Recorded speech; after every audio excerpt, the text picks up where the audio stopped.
សួស្តីពុកម៉ែបងប្អូនថ្ងៃនេះខ្ញុំបង្រៀនអំពីដូរលេខទូរស័ព្ទចាស់របស់យើងដែលយើងដាក់បង្កើត Facebook មកលេខទូរស័ព្ទចាស់ហ្នឹងយើងយកមកដាក់ថ្មីវិញបងប្អូនដោយសារ account នេះគឺជា account ចាស់របស់ខ្ញុំដែលលេខទូរស័ព្ទរបស់ខ្ញុំមុនហ្នឹងគឺខ្ញុំឈប់ប្រើហើយបន្ទាប់មកយើងទិ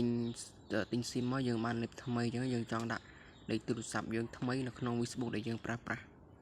បច្ចុប្បន្នអញ្ចឹងបងប្អូនអានេះខ្ញុំឧទាហរណ៍ដូចជា account ចាស់របស់ខ្ញុំអញ្ចឹងបងប្អូនអូខេកុំភ្លេចជួយ like ហើយនិង comment ម្នាក់មួយបងប្អូនចាំសងវិញអូខេមុនដំបូងយើងជួយចូល account យើងអញ្ចឹងមកណាបងប្អូនតោះមកយើងអូសចូលក្នុង account យើងអញ្ចឹងមកវាឃើញតម្រងអញ្ចឹងមកណាតោះមកយើងជួយខាងត្រី3បងប្អូន3តានេះនេះតំណាងមកព័ត៌មានអំពីរបស់អ្នកហ្នឹងយើងជួយត្រី3ហ្នឹងមកអូខេវាចូលមកដល់កន្លែងនេះបងប្អូនចូលមកដល់កន្លែងនេះយើងឃើញលេខទូរស័ព្ទហើយនេះគឺជាលេខទូរស័ព្ទដែលខ្ញុំឈប់ប្រើហើយគឺយូរណាស់ហើយបងប្អូនហើយយើងចង់ដូរដាក់លេខបច្ចុប្បន្នដែលយើងប្រើវិញបងប្អូនយើងជួយខាងយើងជួយបោះទៅនេះមកនេះអានេះគឺយើងដាក់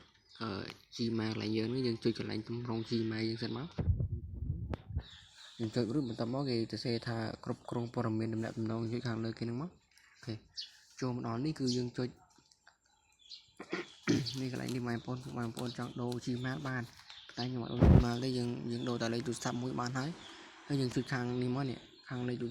ស័ព្ទហ្នឹងមកណាអូខេមកដល់ទៅនេះបងប្អូនគឺយើងចុចលុបលេខទៅនេះមកណាចុចទៅហ្នឹងមកលុបលេខចាររបស់យើងចោលចាំយើងដាក់ថ្មីហើយចុចលុបមកណាបងប្អូនចុចកន្លែងនេះមកបិទទៅនេះមកចុចបិទចឹងមកអូខេវាជាលុបការស្រេចបងប្អូនបន្ទាប់មកយើងដាក់លេខទូរស័ព្ទបច្ចុប្បន្នដែលយើងប្រើរាល់ថ្ងៃបងប្អូនយើងចុចខាងទៅនេះមកនេះបញ្ចូលទំនាក់ទំនងថ្មីអូខេតបមកយើង add ខាងលើនេះបញ្ចូលលេខទូរស័ព្ទអូខេបន្ទាប់មកឲ្យយើងដាក់លេខទូរស័ព្ទរបស់យើងហើយទៀតវានឹងផ្ញើសារមកយើងដាក់សិនន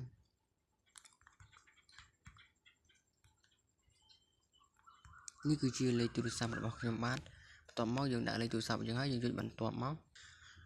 គេថាលេខទូរស័ព្ទនេះដោយសារខ្ញុំសារលបងមិញហើយគឺវាបានអញ្ចឹងណាបន្ទាប់ពីយើងយក account មួយទៀតយកមកដាក់លេខទូរស័ព្ទទៀតគឺវាអត់បានព្រោះលេខទូរស័ព្ទនេះ